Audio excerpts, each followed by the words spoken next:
আলী রাদিয়াল্লাহু আনহু থেকে বর্ণিত আছে রাসূলুল্লাহ সাল্লাল্লাহু আলাইহি ওয়াসাল্লাম বলেছেন, হাদিসটা খুব ভালো করে শুনুন। রাসূলুল্লাহ সাল্লাল্লাহু আলাইহি ওয়াসাল্লাম বলেছেন, যখন আমার উম্মত এই 15টা পাপে লিপ্ত হবে, এই 15টা পাপে লিপ্ত হবে, তখন তাদের উপর আল্লাহর পক্ষ থেকে আযাব এবং গজব আসতে শুরু করবে। হাদিস আসলে অনেক আছে, কিন্তু সবগুলো বলার সময় থাকবে না, আমি মূল কয়েকটা বলছি, এগুলোর মধ্যে সব পড়ে যাবে ইনশাআল্লাহ। যখন আমার উম্মত এই 15টা কাজ করবে, তখন তাদের উপর আল্লাহর পক্ষ থেকে আযাব এবং গজব অবধারিত আসবে। এক নাম্বার পাপ যখন এই উম্মতের মানুষ করবে, যখন তারা গনিমতের মালকে ব্যক্তিগত সম্পদ মনে করবে। গনিমতের মাল বোঝেন? রাষ্ট্রীয় সম্পদ, পাবলিক প্রপার্টি, এটাকে যখন মানুষ ব্যক্তিগত সম্পদ মনে করে ব্যবহার করা শুরু, এটা কি মিল পাওয়া যায়? আচ্ছা। 2 নাম্বার, যখন কারো কাছে আমানত রাখা হবে, আমানত, এবং সে এটাকে ব্যক্তিগত সম্পদ মনে করবে। বুঝতে পারছেন?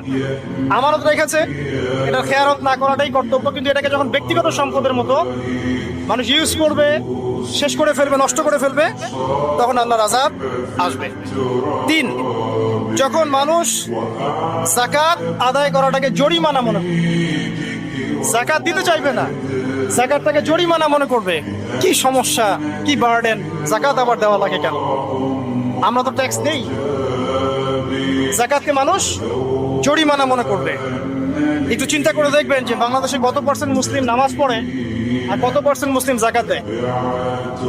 শুধু যাকাতের টাকাগুলো যদি আমরা একত্রিত করতে পারতাম, বড় বড় মেগা প্রজেক্ট করা সম্ভব ছিল, অনেক বড় বড় প্রজেক্ট করা সম্ভব ছিল, অনলি যাকাতের টাকা দিয়ে। আর যাকাতের টাকা 1 বছরে শেষ হয়ে যায়, পরের বছর আবার ঘুরে আসবে। ঠিক আছে, ইসলামিক ইকোনমিক্সের বেসই হলো যাকাত। এটা নিয়ে আমরা ইনশাআল্লাহ আরেকদিন কথা বলবো। 4 নাম্বার, যখন স্বামী, সমাজের স্বামী যারা আছে, এরা স্ত্রীদের আঁচল ধরে থাকবে। বুঝতে পারছেন? স্বামী স্ত্রীর আঁচল ধরে থাকবে, মানে স্ত্রীর অনুগত, স্ত্রী যা বলবে তাই। আচ্ছা, গায়রত নাই, মানে স্বামী পুরুষত্বের গায়রত নাই। 5 নাম্বার, যখন সন্তান মায়ের অবাধ্য হয়ে স্ত্রীর খেদমত করা শুরু, যখন সন্তান মাকে দেখবে না, স্ত্রীকে দেখবে। পাচ্ছেন মিল সমাজে? আচ্ছা। 6 নাম্বার, যখন বাবার পরিবর্তে, পিতা, বাবার পরিবর্তে মানুষ বন্ধুদেরকে সম্মান করা শুরু,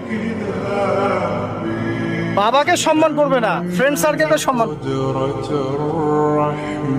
সুবহানাল্লাহ। এরপরে আসেন